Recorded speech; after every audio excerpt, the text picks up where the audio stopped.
This video is all about the mole, and you may have been hearing chemistry students gripe about the mole and complain about the mole. So what is a mole? I want you to write down one word. A mole is a quantity.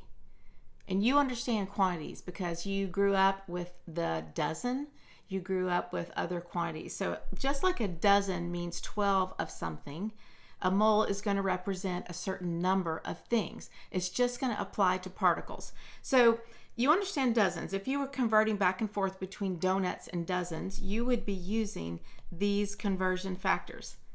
You either multiply by 12 or divide by 12, and you know how to do that. Other quantities that you may know and use in everyday life would be a ream, 500 sheets, or a million. So you understand quantity. Now let's understand the mole. This is a mole, not really the mole in chemistry, but I have to tell you, I was so excited. I was running one day recently and I saw one on the sidewalk. I thought it was a mouse, and so I stopped, took a picture, and I was like, oh no, it's actually a mole. This is the first time I have ever seen a mole in real life. I've seen them in chemistry books and I thought maybe it's just a mythical creature, but the mole actually exists. I saw one.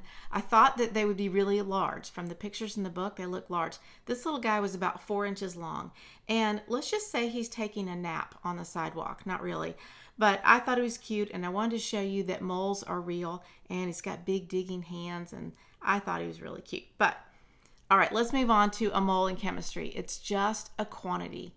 It's a big quantity because we need the ability to count out particles in chemistry, like atoms or molecules. So here is the mole. Now, the abbreviation for mole is MOL.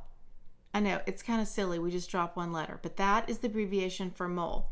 So it's what we use to represent particles, either atoms, molecules, formula units, and so forth.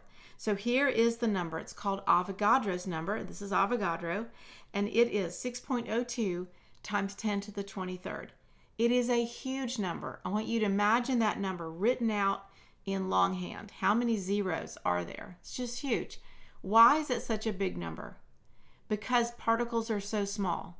If we dealt with dozens of atoms, it wouldn't even make sense. It's just too small of a quantity. So because these particles are so small, we have this huge particle that's going to help us count out and measure out these units. Now, in the next video, I'm going to teach you how to convert between moles and particles.